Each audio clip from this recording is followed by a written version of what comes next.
Hello, good afternoon, brothers and sisters in the Dhamma.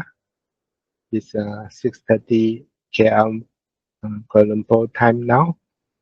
Let us put our palms together and invite Bante Metadanda to enter into the mid room and to guide us on the recollection of the Buddha's quality.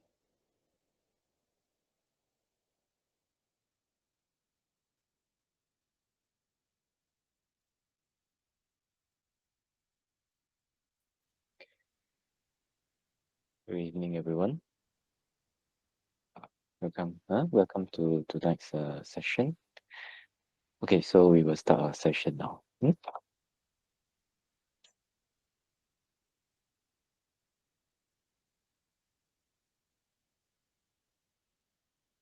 Okay, so for a start, please sit in a comfortable position, and then put your hands in a comfortable position, and gently close your eyes.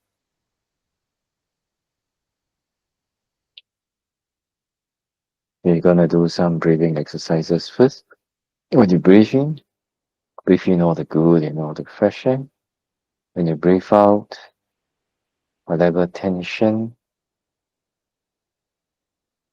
whatever tightness, whatever negative emotion, negative energy in the body and the mind, you let it all go out together with the out breath through the nostril. Okay?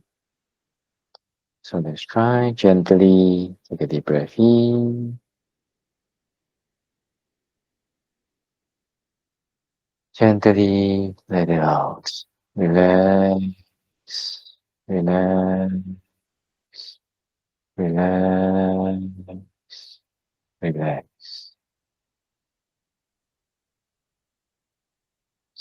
For the second time, take a deep breath in again. Gently let it out. Relax, relax, relax, relax.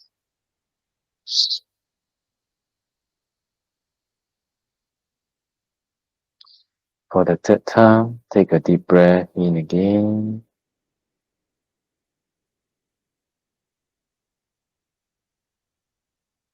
Gently let it out. Relax, relax, relax, relax.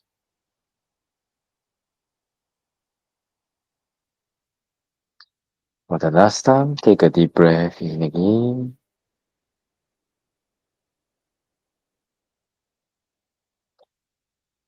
Gently let it out. Relax, relax, relax, relax.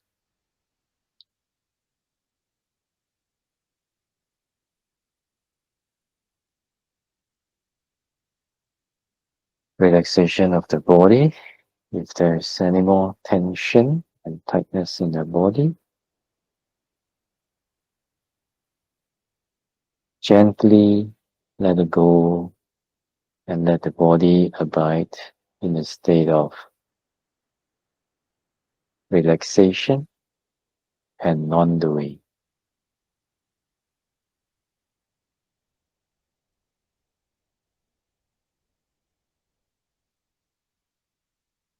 And we're going to relax the mind. Gently be aware of our mind. If there is any expectations, any wantings, any cravings in the heart or in the mind, gently let it go and let the mind abide in a state of non-wanting, non-craving, and non-expecting.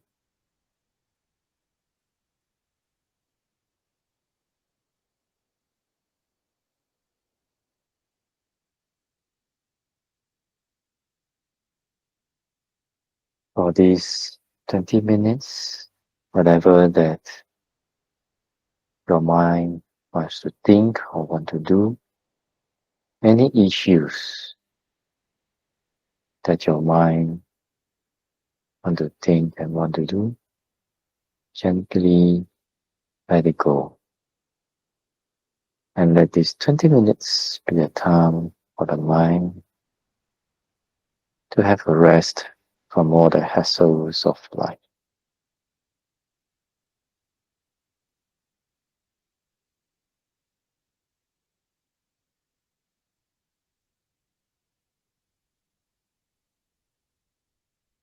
And let the mind abide in your bare awareness, just being aware of the body and the mind,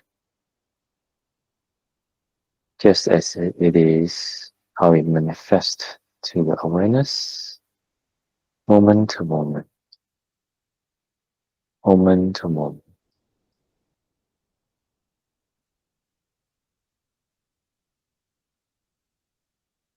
Giving up right and wrong, giving up one thing and not one thing.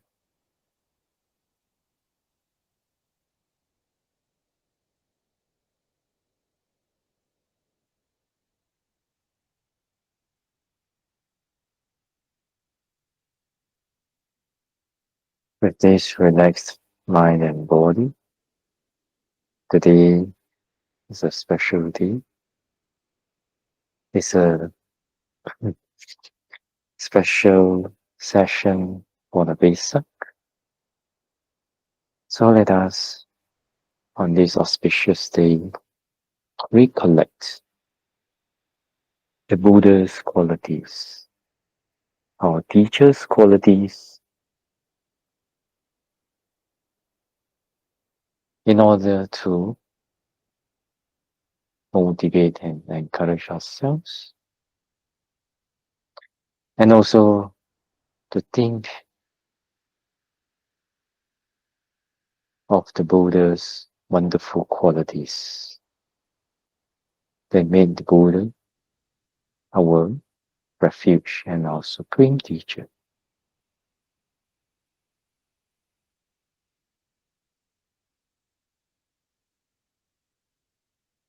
So let's start with recollecting an image of the Buddha that you like, that inspires you, gives you happiness whenever you recollect or see this picture or form of the Buddha.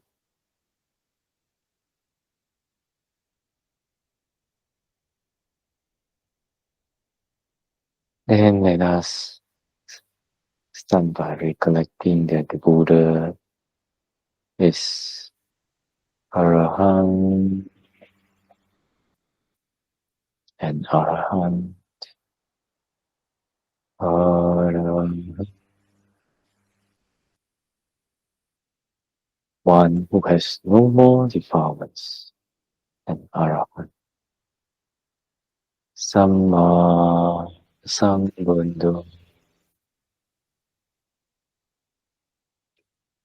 self-enlightened one. Samma Sambuddha, fully self-enlightened Buddha, one who attained enlightenment by himself. Vinja Charana Sampanno, possessed of knowledge and conduct. Vinja Charana Sampanno, possessed of knowledge and conduct. Sugato, well-fed. Sugato, one who has crossed to the other shore, Nirvana, well-fed. Lokavidu, knower of the world. Lokavidu, one who knows about everything and all beings and space and everything, all materiality and mentality in the world. Anuttaro Purisa Dhammasarati, unsurpassed Dhamma. Anuttaro Purisa Dhammasarati. The Buddha is the unsurpassed Dhamma of men. Any being that is difficult to tame, but has the worthiness to be tamed, the Buddha is able to tame. Satta te pamanasanam, a teacher of deities and men, humans. Satta te sanam. The Buddha is the teacher of all deities and humans. Who possess supreme wisdom and compassion. Who or Buddha possessing supreme wisdom and compassion. Bhagavan, the Blessed One. Bhagavan, our Buddha, the Blessed One.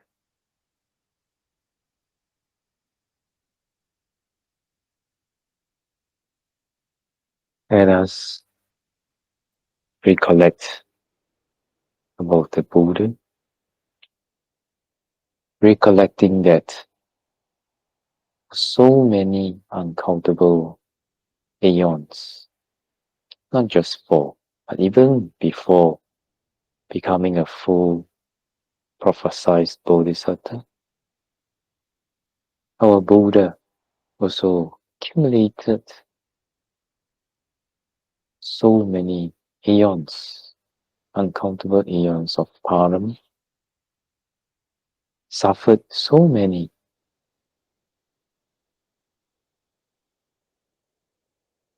phenomena that's in the samsara, aging, sickness, death, meeting with the unpleasant, losing the pleasant, not getting what one wants, and all the negative emotions, sufferings of the body, etc. If we look in our life, we also have to encounter these things. But the Buddha, in order to teach beings, teach us how to get out of this round of rebirth, so that we don't have to suffer from this anymore. Went through countless times of rebirth, perfecting the paramis, perfecting the goodness, the qualities that is unshakable, whether affected by external belongings, internal belongings, or even life. Each parami has 3 levels. So in order to fulfill the paramis, one has to give up. One has to fulfill the paramis, even if it meant giving up external things, giving up internal things like organs, flesh, blood, etc.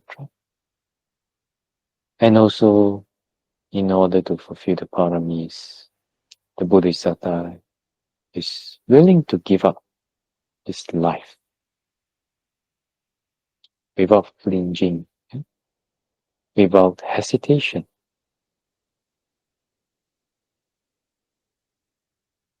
All these in order to become the Buddha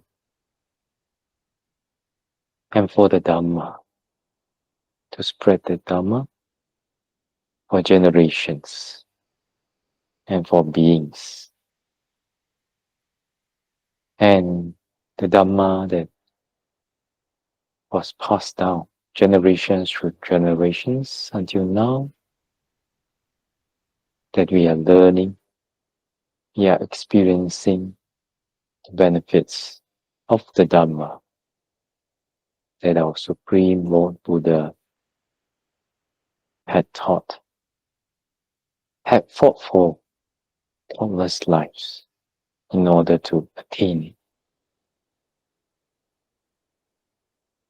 Let us, in our hearts, rise gratitude and appreciation towards the Buddha's effort. And let us make a determination on this auspicious day to the Buddha that we will try our best. We may not reach the best, but we will try our best to practice what the Buddha had taught for the benefit of us. And to be able to live out the teachings that the Buddha had attained through countless lives of sacrifice.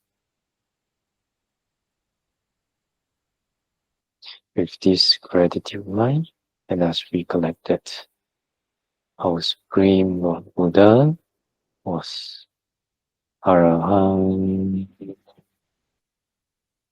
one without defaults. Arahant.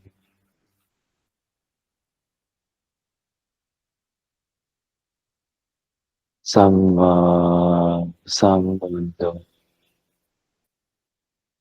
self-fully enlightened Buddha. Sambuddha, self-fully enlightened Buddha. Ijamacharana sampanno, perfect in knowledge and conduct. Ijamacharana sampanno, perfect in knowledge and conduct. Sagato, our Buddha had crossed to Nibbana welfare. Sagato, welfare. Lokavidu, Lord of the world. Lokavidu, Lord of the world. Anuttaro Buri Sadam Vasamrati, unsurpassed tamer of men.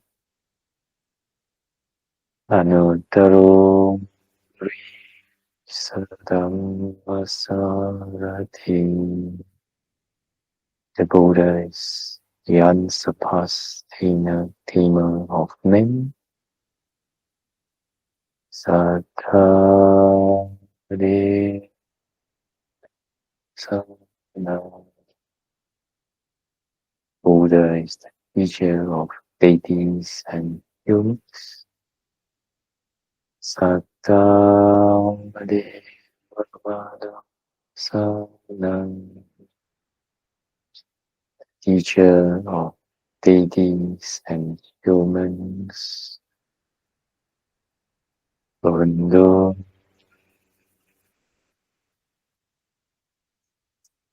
possessed of supreme wisdom and compassion.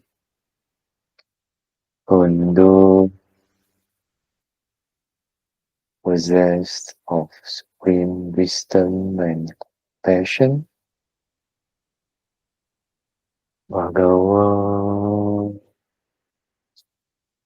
the Blessed One. Bhagavan, the Buddha is the Blessed One. Samma Sambuddha, fully enlightened Buddha.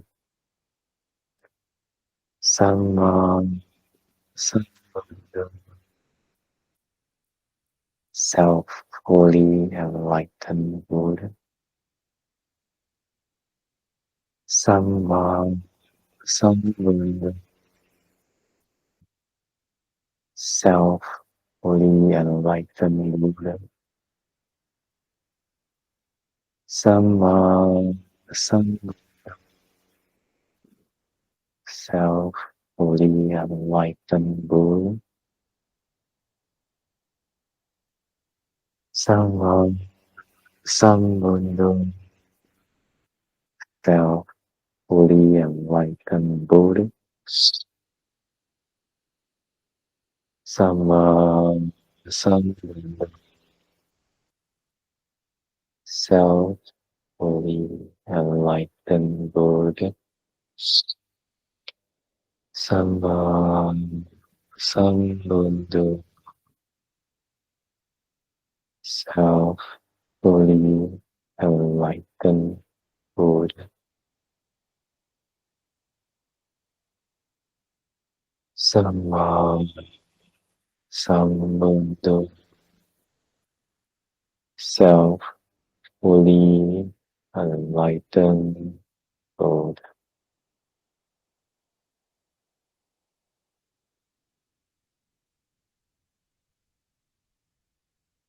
So gently take a deep breath in. Gently let it out. Relax, relax, relax, relax.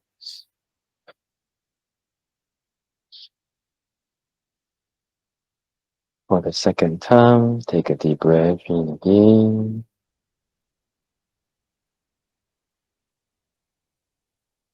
Gently let it out. Relax, relax, relax, relax.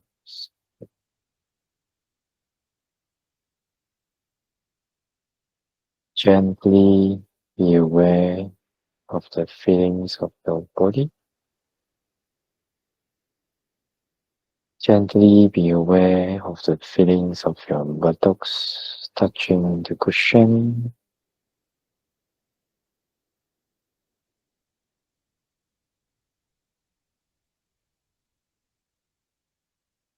And then whether the experience was good or no good, comfortable or uncomfortable, doesn't matter. Let the mind come back to the present moment.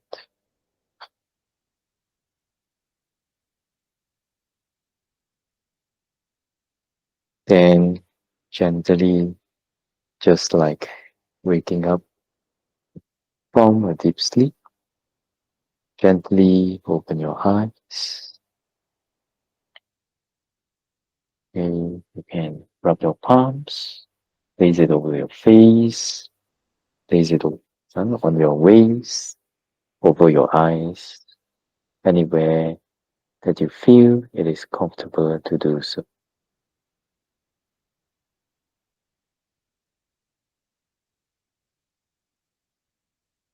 Okay, and that's the recollection of our Buddha's qualities. Okay.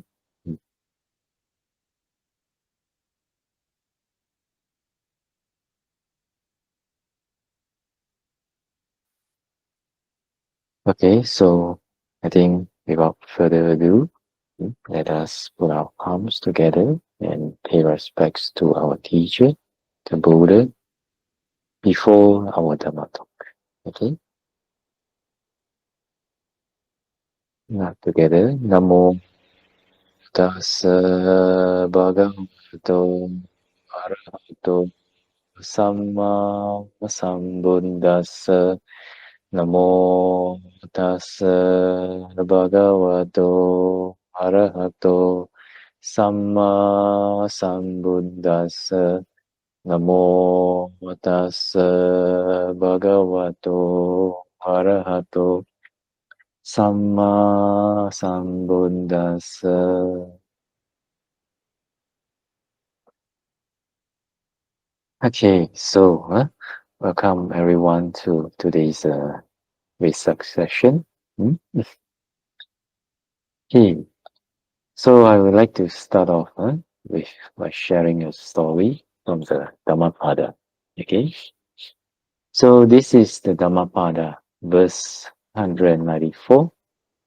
Sukho Buddhana Mupado Sukha Saddhamma Desana Sukha Sanghasa Samagi Samaganam Tapo Sukho.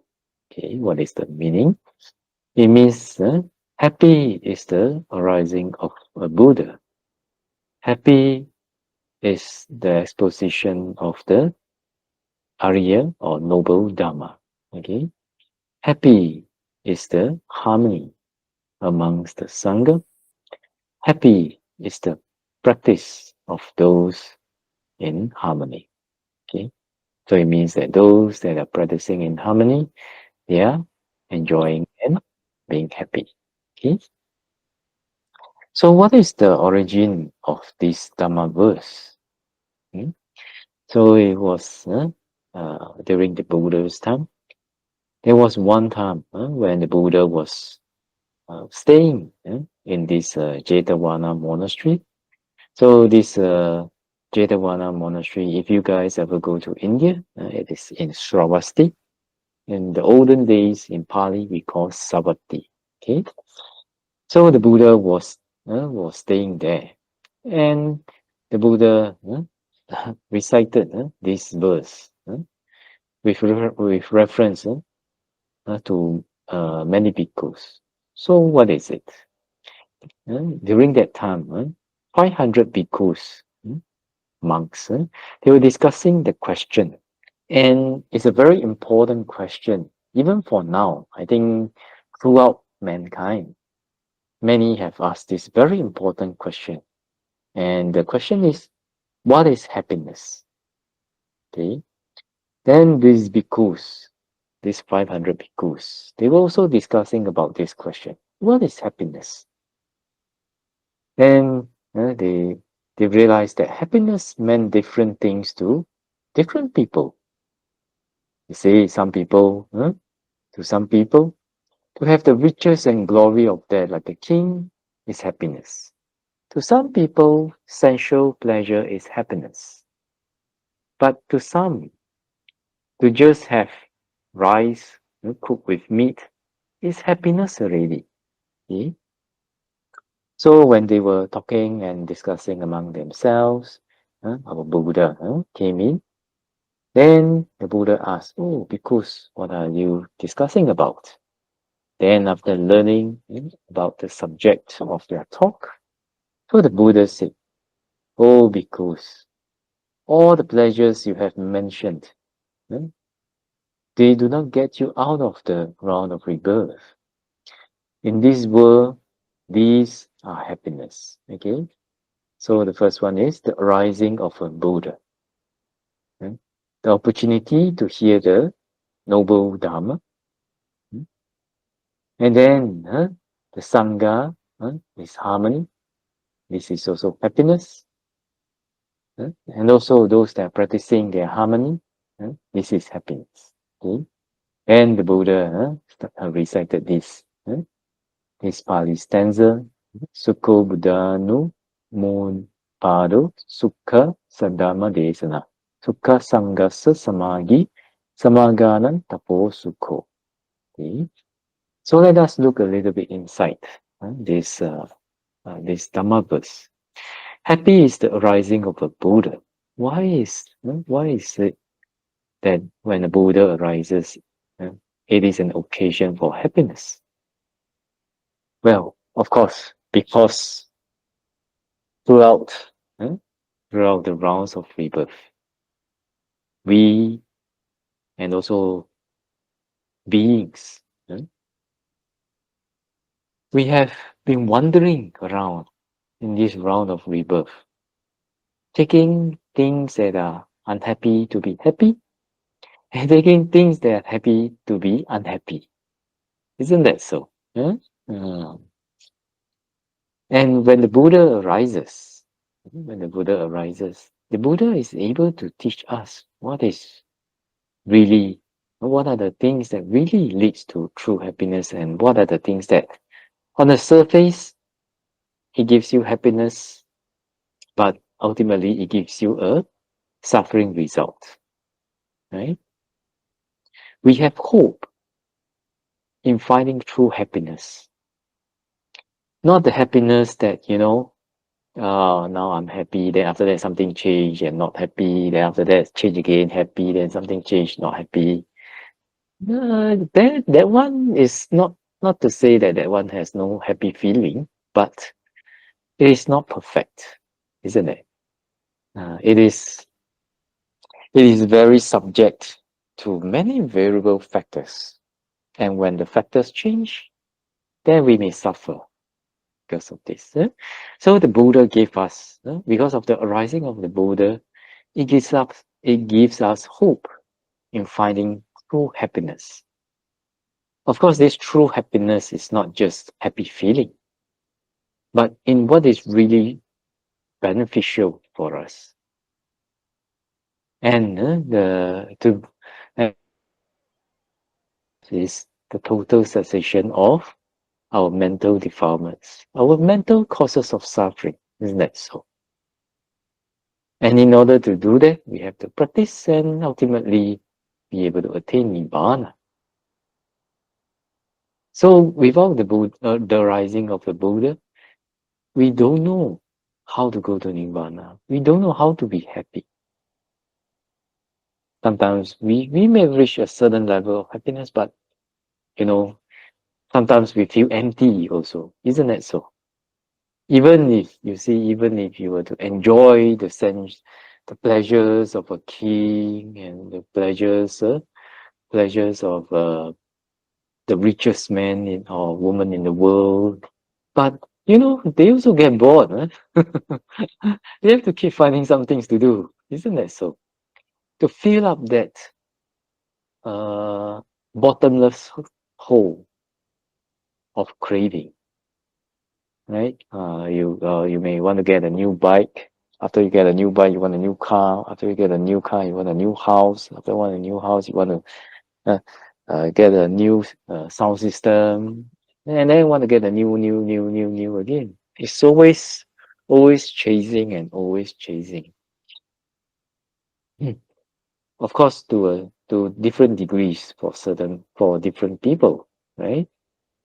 Yeah. So sensual pleasures are, the Buddha say, are like bones without the meat. So they just smell good. Of course, they still smell good, but they make you crave for more. And when you do not satisfy this craving in our heart, then we suffer. Or when it changes, when the smell changes, we suffer. Right? So that is why the rising of a Buddha is a very happy occasion, because it gives us hope to be free from all this nonsense. Okay? And the second one, happy is the exposition of the noble truth, of the noble Dhamma. Why is that so?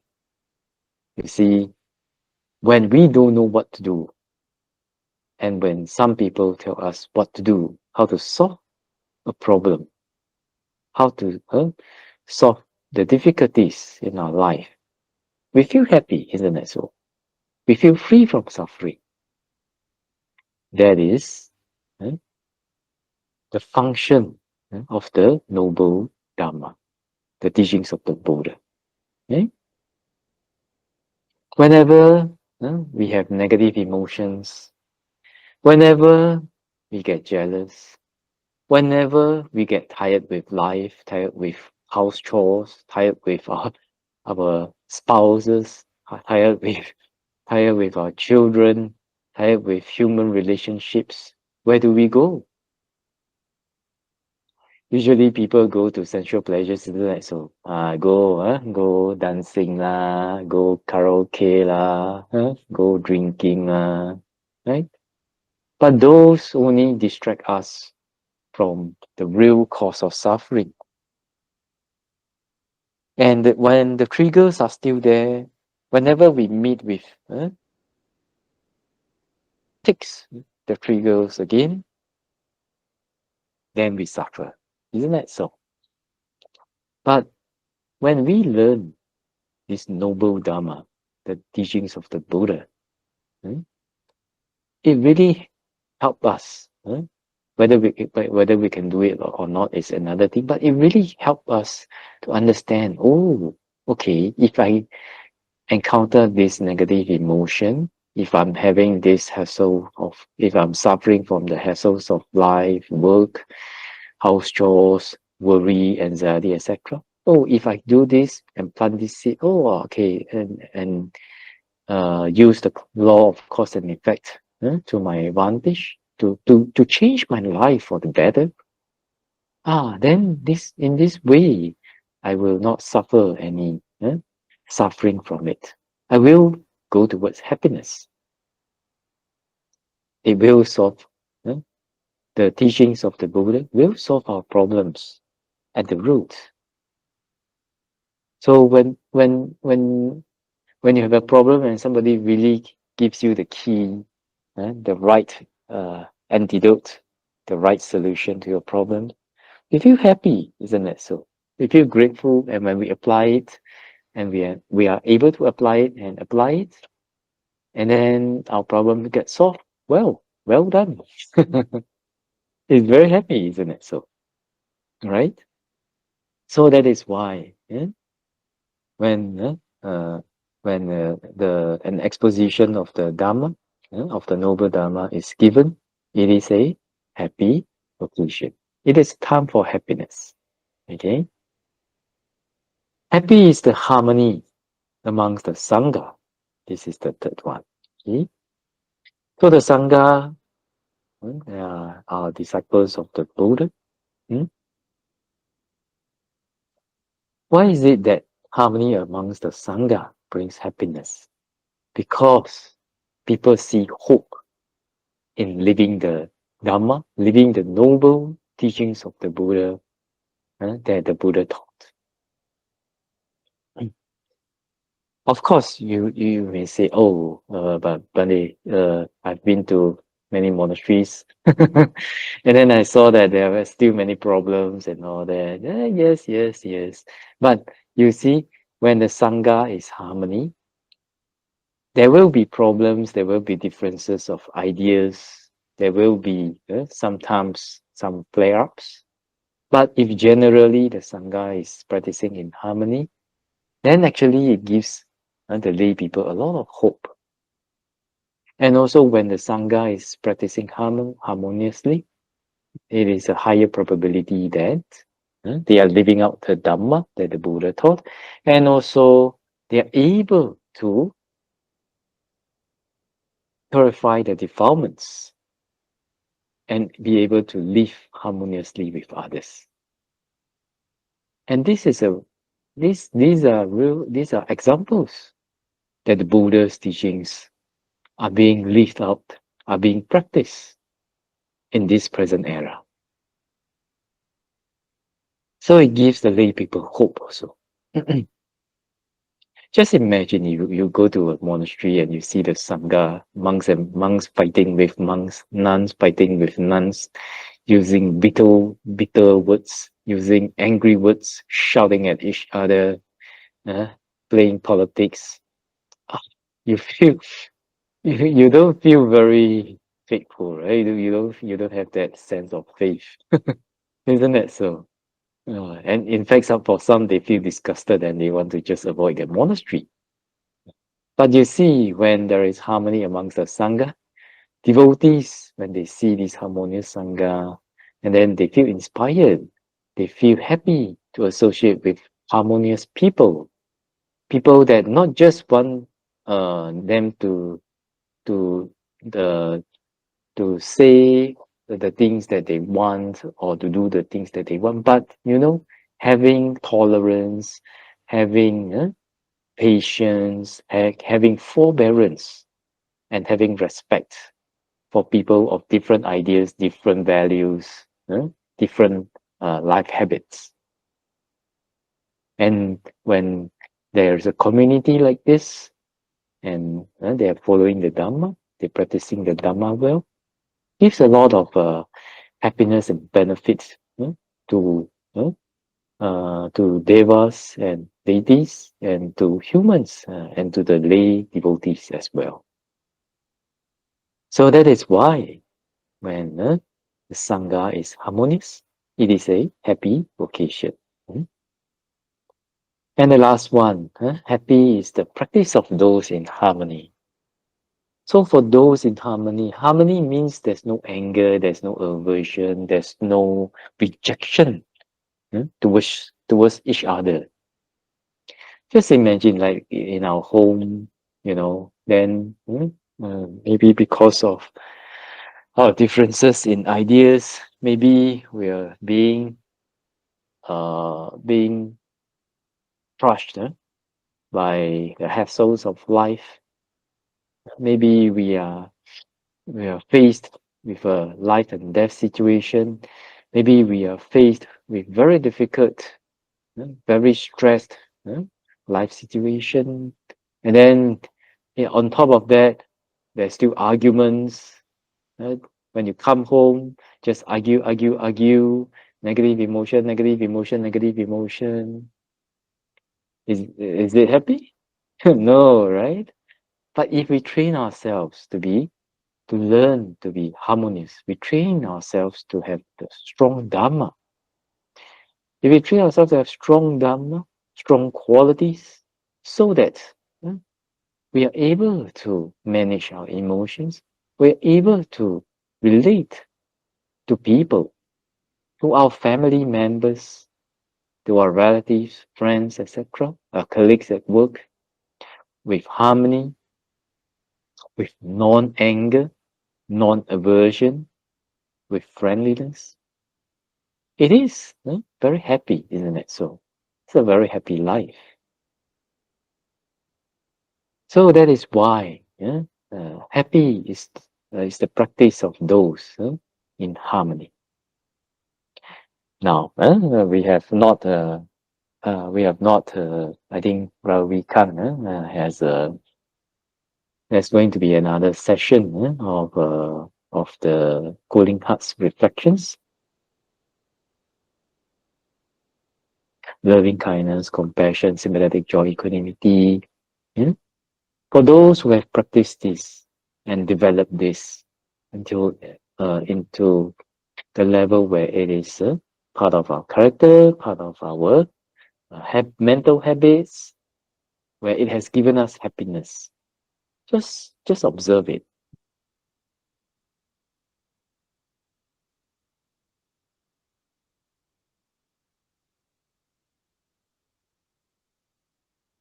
The practice is correct, then generally people will be happier after practicing it. So this kind of practice it brings a lot of happiness, the development of spiritual qualities. Okay, so That's why it is very important and very beneficial for us to be able to develop it until it becomes a habit, until it becomes part of us, part of ourselves. And when we are able to use these spiritual qualities to help us to manage our emotions, naturally our life will be happier. Okay, so many people today, today we met with a family.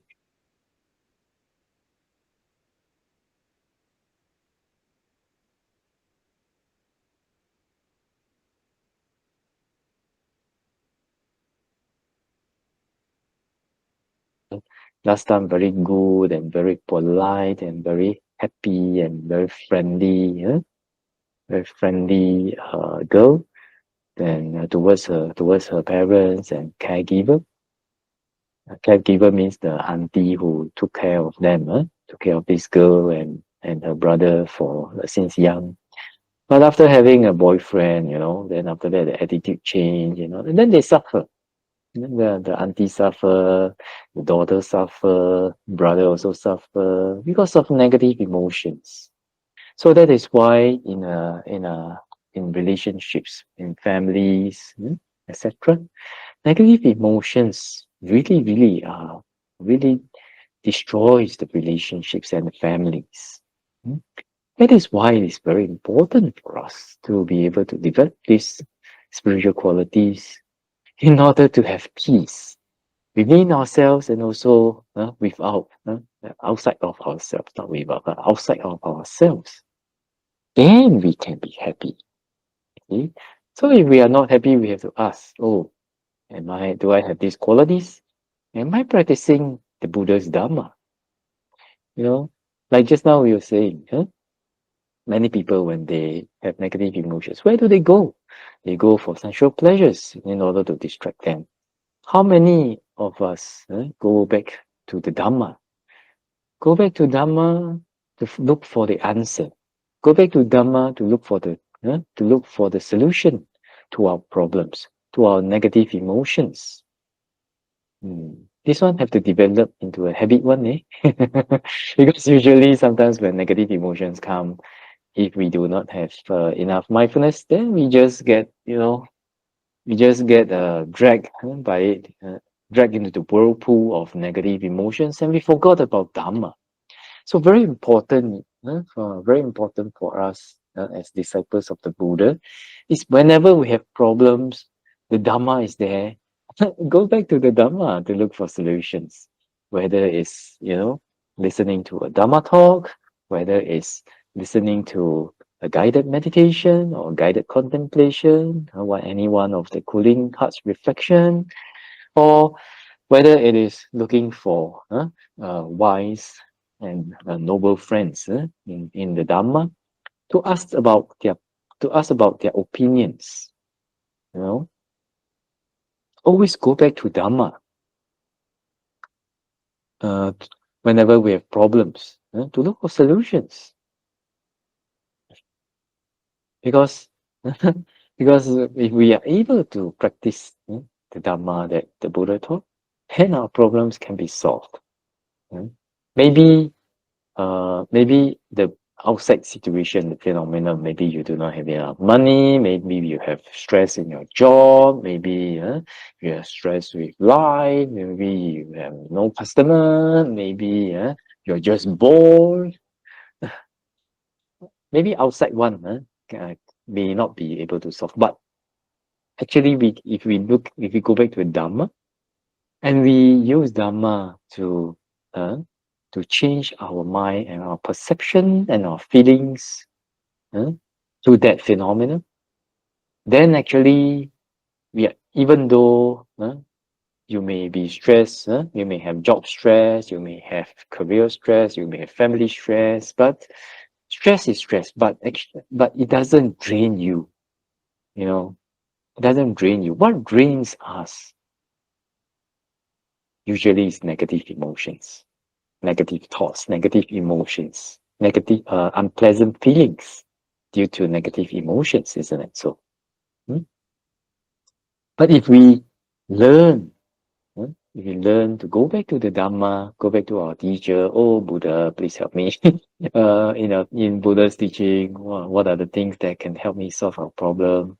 Then we go there, then we are able to solve, or at least look at the matter or relate to the matter with Dhamma, or from the point of view from Dhamma.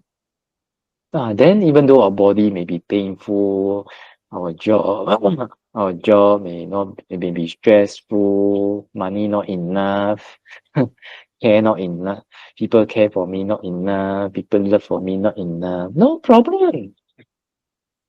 Because we have already resolved the conflict and the negative emotion in our hearts.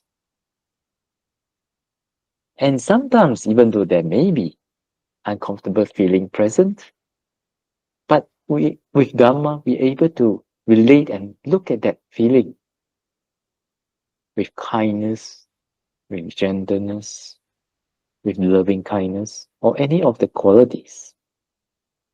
Okay? So that is why, for those who are doing this practice that leads to harmony, whether in your family, in a community, in work, they will be happy. It is a happy occasion. It is a time to be happy. When people practice the practice of the harmonious, the practice that leads to harmony. Okay. So we have talked about this. Happy is today's topic about happy. Happy is the rising of a Buddha. Happy is the exposition of the noble Dhamma. Happy is the harmony amongst the Sangha. Happy is the practice of those in harmony. Okay? So, anything else that we can talk about happiness? Because why are we talking about happiness today? Because the Buddha sacrificed so much, for what? If those who attended my last Vesak, the last year's Vesak, the Buddha sacrificed so much for what? Sacrifice have to give away, have to dana, have to dana their property lah, dana the hand lah, leg lah, eye lah, blood lah, internal organs lah, etc. lah, have to sacrifice the life lah. All for what? For the benefit and happiness of the Buddha himself and also beings, which comes down to us. We are also part of beings, Yeah. For what? So that's why very important to research on happiness that the Buddha taught. Okay. So that's why in the Anguttara Nikaya,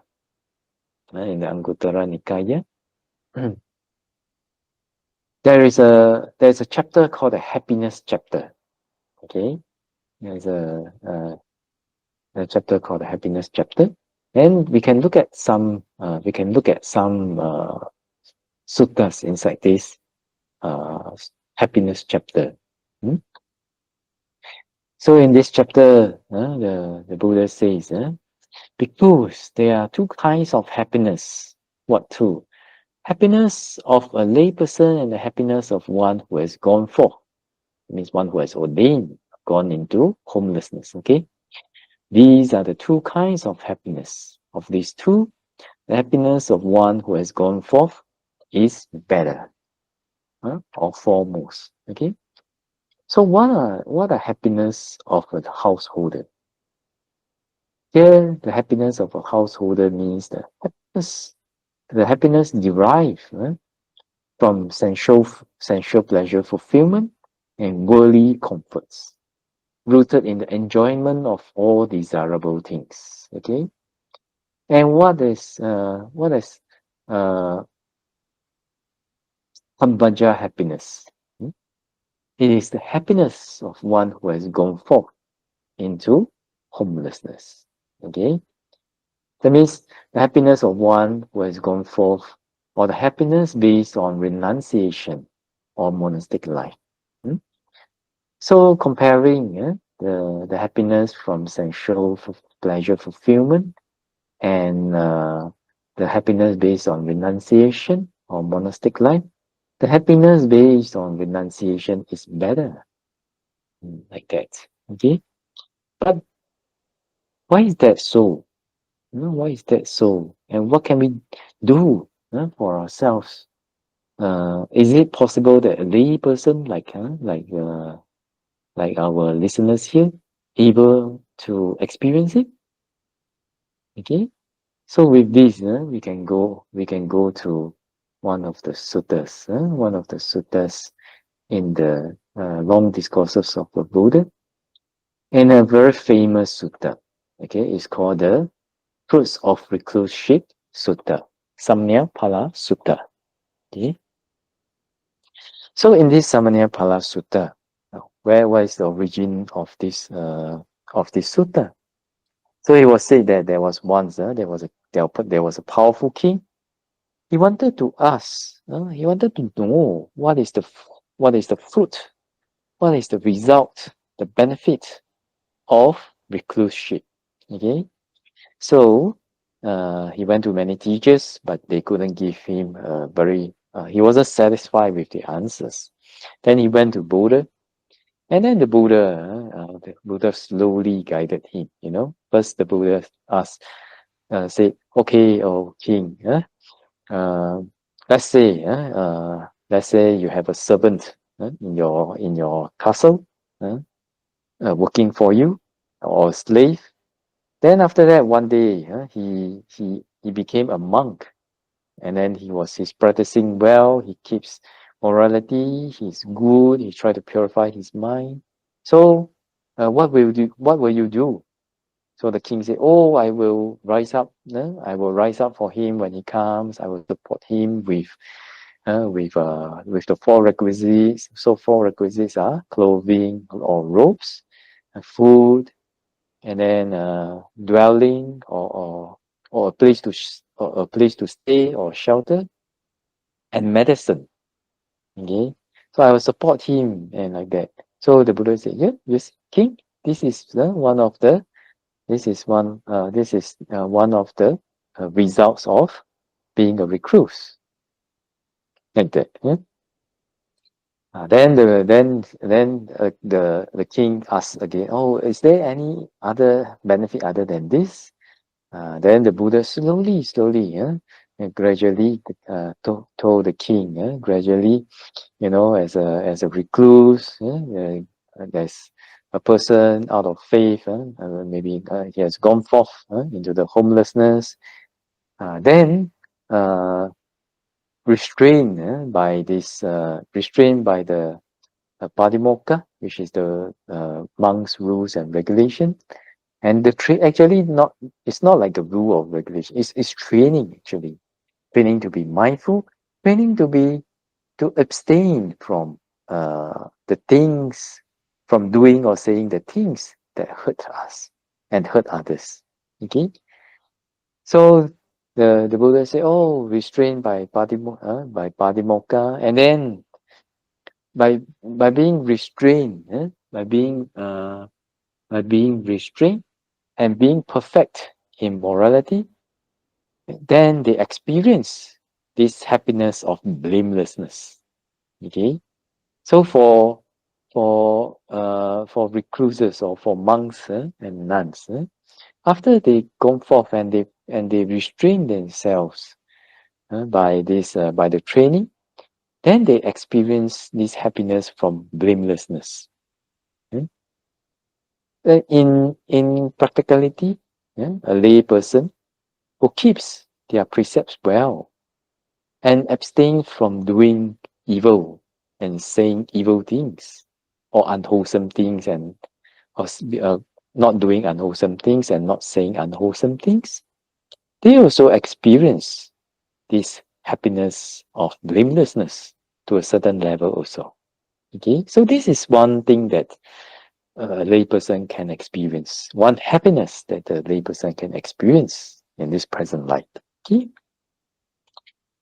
Then after being perfect in morality, the Buddha taught Okay, then the bhikkhus, they restrain their sense doors, the eye sense, the eye sense, the ear sense, the nose sense, the tongue sense, the body sense, etc. Okay, in order to prevent defilements from arising. And when defilements do not arise, what happens? Sufferings are reduced. And when sufferings are reduced, happiness comes easily. Okay? Yeah, so when we restrain our sense doors, whatever that we see, hear, smell, taste, feel, we do not arise negative emotions because of them, because of the contact between the objects and our senses. Then actually a lot of happiness there. So sometimes if you see the news nowadays, the news, wow, up and down. Stock market up and down, high blood pressure, sometimes for some people up and down, up and down. Then our happiness, our heart also up and down, up and down. Sometimes if like that, then if no need to see or read, then don't see and read lah. There's one monk during the Buddha's dispensation, during the Buddha's time. He's also a great arahant. So he practice is the foremost in sense restraint. So wherever that he go, before he raise up his head to see or hear something or smell something or taste something or touch something, he'll ask himself, oh, will I arise defilements because of this? Or if I will, then I do not do. If I will, I do not do. Like that. That's why he was the foremost. That means the best in restraining the sense doors. Okay, like that. So you see, when you keep morality, we experience keep our precepts well and do not do evil things.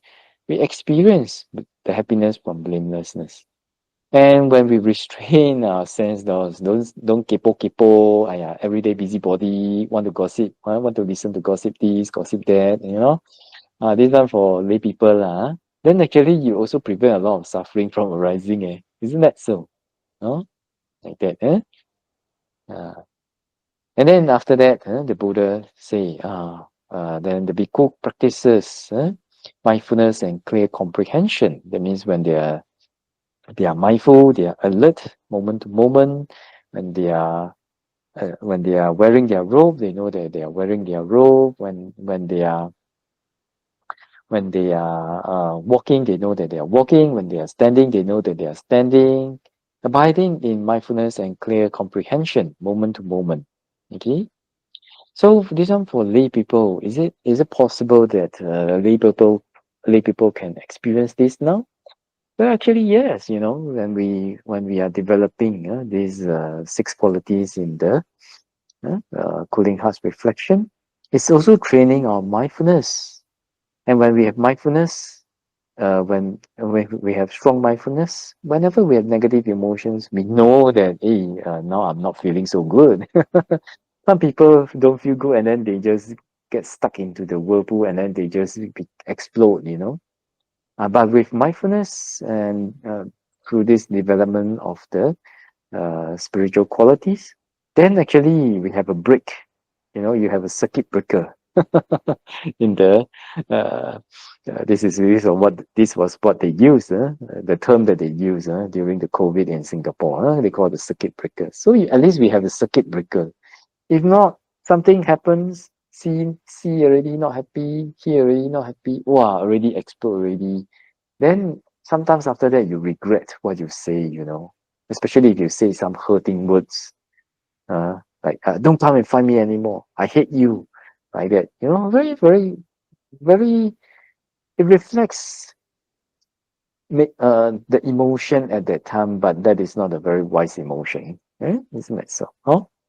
So with the practice of these spiritual qualities, one is able to be free from all the explosion of the negative emotions. This for lay people, for monks and nuns, monastic, all works both ways. Okay, and then being contented.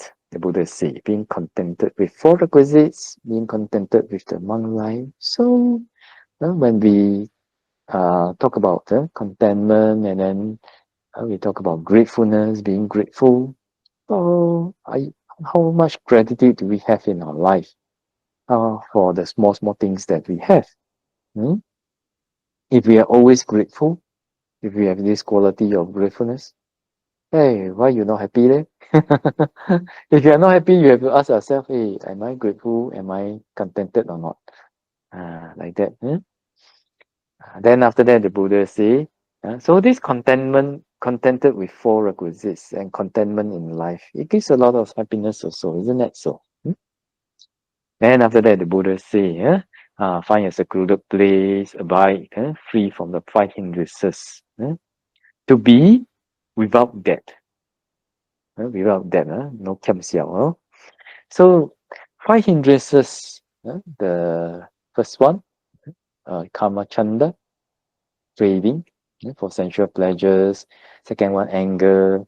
Third one, sloth and torpor, that means sleepiness and laziness. Number 4, restlessness and regret, self-blame, etc. And the 5th one, doubt. When we have all these negative emotions, actually we are in debt like that, no? So you have to keep paying, keep paying with time, keep paying, have to devote a lot of time to fulfilling or following these hindrances, negative, unwholesome qualities, like that. But when we develop and purify our mind to be free from the 5 hindrances, then actually you feel more free. And at this time, and actually before that also can, but at this time you start to feel the liberation from defilements also. Then after that, the Buddha say, okay, then after that, because you should enter, try to practice the jhanas. And then after that, after practicing the jhanas, of course, when you experience jhana, your mind is always happy. Then after that, direct it towards knowing and seeing, direct it towards understanding reality. Understanding reality help us to let go of a lot of wrong views and attachments, and then after that we will experience happiness. And then directs it towards psychic powers. Lay people can practice if they have many time, a lot of time. Retired already, can practice. Then after that, direct it towards the destructions of the defilements by penetrating 4 noble truths. And then after that, after penetrating 4 noble truths, they become arahants. Then they are totally free from suffering, mental suffering. Okay, and also from the rounds of rebirth. So actually, there are different levels to the happiness given by the Buddha. If you want to practice to the highest goal, the arahant, the total cessation of suffering, the Buddha has the way, it's recorded in the Dhamma. If you just want to have a good rebirth the next life, Buddha also have the way. If you want to be happy this life, Buddha also have the way. All recorded inside the teachings of the Buddha.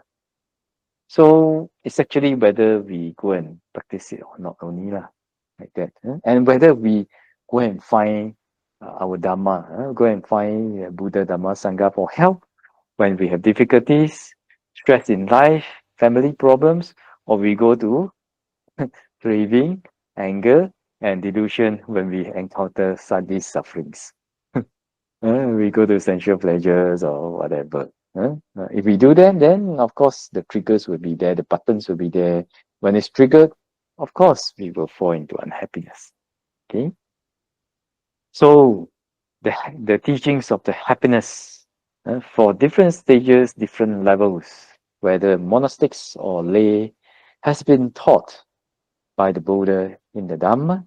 So may all of us be able to practice this. May all of us be able to learn all these teachings that leads to happiness, and may all of us during this Vesak be able to not only spend a happy Vesak, but also from this Vesak to the next Vesak to the next Vesak to the to the last Vesak and to our last death moment in this very life.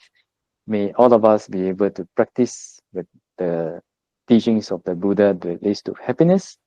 May all of us be able to be happy every day, and may all of us be able to attain the happiness that all of us want. But hopefully, everyone will be able to attain path, fruition, and nibbana, the ultimate happiness, as soon as possible for this life or in the future life. It's a blessing from the religion for all of you. Okay, sadhu, sadhu, sadhu. Sadhu, sadhu, sadhu. Bante, can I have some permission to say something? Okay, okay. All right, thank you. They're all Dhamma friends. So, Vesak celebration is something basically I very enjoy. I mean, when come to the month of May, I always enjoy the month of May, and it's kind of very special because since I remember when I'm child, my father bring all the family member to go and see the Vesak procession. So it's kind of from here I connected to wonder what is Buddhism about. So from there I start to link up to join the Buddhist society and learn up some Dhamma, learn how to do this chanting, Pali chanting from our teacher, and from here we move on to learn meditation. So Vesak is always a very special day for me. And another thing is Vesak also I remember on my way to go to the Vesak procession, uh, I donated some money uh, to someone sit beside me. I believe it's a beggar, but that dana, I know it's a dana to somebody may not keep the precept, but for me is I kind of very enjoy it brings so much happiness. Even until now, I still can remember the dana to that person. You see, because I mean, as a student, we do not have a lot of money, but I just kind of give out the money I have to that beggar on my way to the Vesak procession. Right? So since last this Vesak quality reflection, it's kind of a lot of changes to my life, and I'm very gratitude to Bante because guided me about the mind inclination, and this helped a lot on my controlling of breath in my anapanasati. This really helped me to tackle this issue. Although sometimes I may fall back, I may have the mind still want to control, but I know the way, so I just keep using the method again and again. So just be relaxed, and I know it will take some time because the issue have been with me more than 20, 30 years. So I cannot expect within 1 year or within a short time to overcome this issue. But from time to time, occasionally, I can totally let go of the controlling, and I kind of feel so calm and so peaceful in my meditation. And I mean, and I really appreciate about the Bante, about the quality reflection. And remember, Bante say about you make it as a habit uh, in the whole day if you can. And got one day I really experienced it when I'm able to indulge my mind in the this positive energy, positive reflection the whole day. When I wake up, I just say, "Oh, I don't want to have. I just want to indulge in this Brahma Vihara." So and the mind just automatically let me think doing the metta the whole day.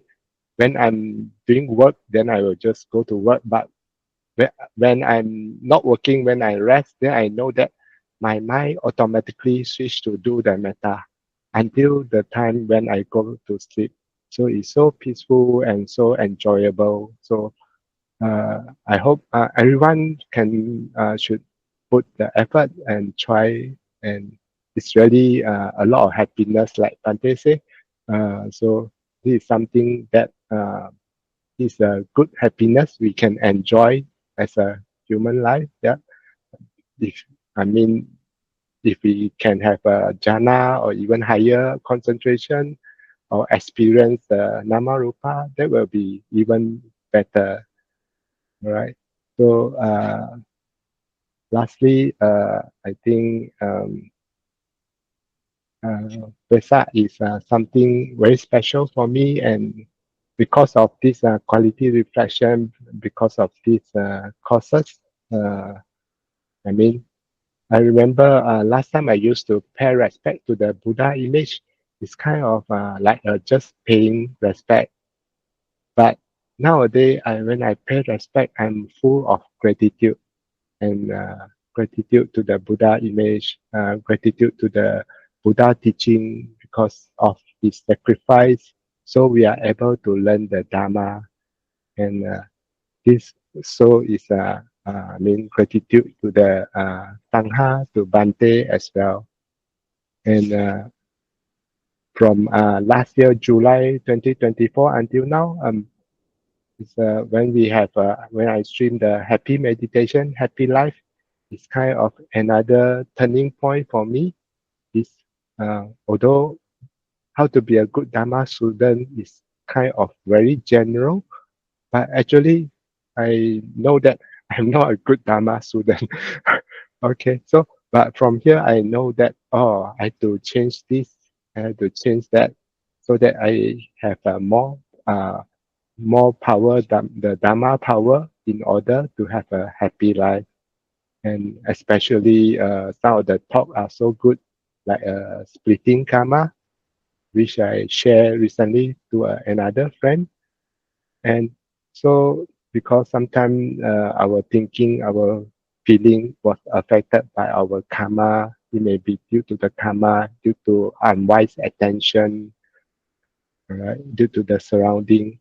So all this mean the Dharma really helped me to have a peaceful, more mindful, and more happiness. Even about 3 hours ago, I kind of suddenly dizzy, not feeling well. I had to lie down on the bed, and I just have to relax myself using the Bante method, just keep positive and able to relax and able to come back and arrange this reflection. All right. So I'm really grateful to Bante and for the all the teaching that I learned from Bante as well as from the Buddha and the Sangha. All right. With this, I like to move on to do the offering of allowable requisite. Let's go on.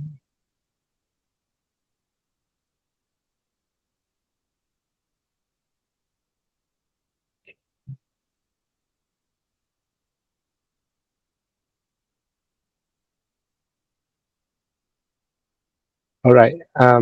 Okay. In order not to have echo for the this when we say out the offering, so I will represent all to do the offering, and you can recite at your own, but do not need to open the mic. All right. Okay. You can follow me. Uh, Dear Bante, we wish to offer Bante allowable requisite to the value of Ringgit Malaysia 2,510, Australia dollar 800, and Singapore dollar 275. If you need any allowable requisites, please request them from your kapia, Brother Zongping and Brother Wikang. Sadhu, sadhu, sadhu. Okay. Uh, Sadhu, sadhu, th- sadhu. okay. So remember last year we also do the offering of allowable requisites, and great to share with you all. Can rejoice after we offer the allowable requisite, Bante to offer again the allowable requisite Bante have received to buy some acorns for the for Dhamma Earth Monastery as well as the office. This can help really help the meditator to have a good condition to meditate, and let us rejoice this merit, and hopefully this merit also will help us to always have a good condition when we do the practice or when we do meditation as well. Right. Sadhu, sadhu, sadhu. All right. Sadhu, sadhu, sadhu. Okay. Now let us do the Okasa, the rejoicing in marriage and asking for forgiveness. Just hold on. Mm.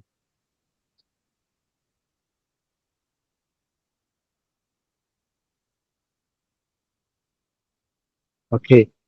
Again, I will just represent you all to just do this rejoicing in marriage and asking for forgiveness. You can follow to chant at your sitting and do not need to open the mic. All right. Okay. So, Okasa Wandami Pante Suki untuk nibbana pacaya putu. Maya Katam Punya Samina Anumoditabam Sadhu, sadhu, anumodami. Samina Katam Punya Mahyam Databam Sadhu, anumodita bang. Sadhu Sadhu Anumodami Okasa Dwaratayena Katam Sabam Ajang Kamata Me Bante Kamami kamita bang. Sadhu Okasa Kamami Bante Suki hontu nibbana pacaya putu. Suki hontu.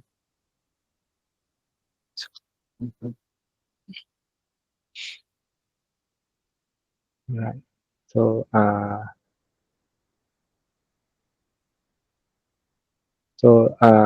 lastly, let us do sharing of merit and aspiration. Okay, right. Can Bante lead us on this? Yeah. Okay. Recite after me, huh? So let us recollect all the merits that we have accumulated. And today, through the guided contemplation, through the listening of the Dhamma, through all wholesome thoughts, and then generate all wholesome karma generated by wholesome thoughts, wholesome speech, and wholesome bodily actions. All these merits and wholesome karma we share with all beings and departed relatives, not only from this life but also from countless past lives. Okay, so let us recite. Please recite after me. Etawata chamehi sampadang punya sampadang sabbe dewa sabbe bhuta sabbe satta anumodantu sabba sampati siddhya. I share my merits with all devas, all beings, all creatures. May they rejoice in our merits. May they be happy. Idhamena tinam hotu. Asupita hontu nyatayo.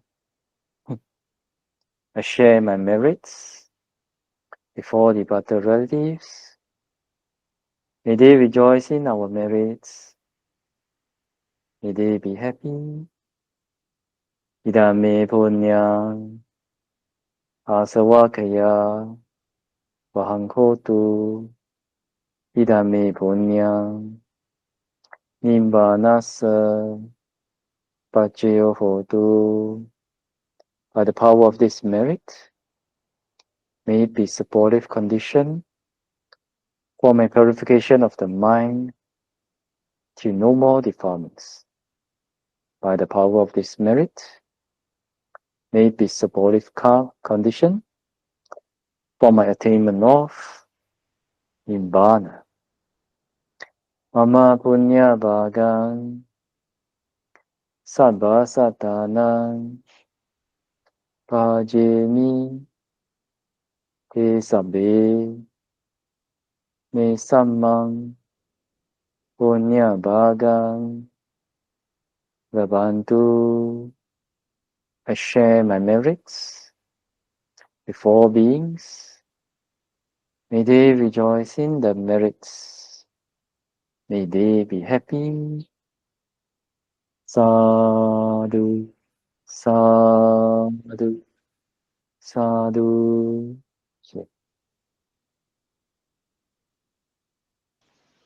So that's all for today's session. Many thanks and sadhu to Bante, and may you all rejoice in this, may you all enjoy in this special recollection of the Buddha qualities in this special Vesak guided quality reflection. Sadhu, sadhu, sadhu. Sadhu, sadhu, sadhu. May the Triple Gem bless all of you, all of us, all our departed relatives, all our family members, to have good health, to have in body and also in mind, and also to have healthy emotions, and also be able to overcome all obstacles in life with Dhamma, and ultimately be able to attain the happiness of path, Aspiration, and Nibbana as soon as possible. Okay, sadhu, sadhu, sadhu. Happy Vesak Day. Sadhu. Yeah, sadhu. Bye-bye, Bante. Thank you. Yeah. Sadhu, sadhu. Okay. Thank you and sadhu, Thank sadhu you. you all. Sadhu, for joining. Bante. Thank you. Sadhu, sadhu, Bante. Thank you, Brother Okay. Vikang. Thank Sadhu, you to sadhu. Brother Alright. Vikang. Sadhu, sadhu. Yeah. Good night. Sadhu, Yeah. sadhu. Thank you, Brother Vikang. Good night.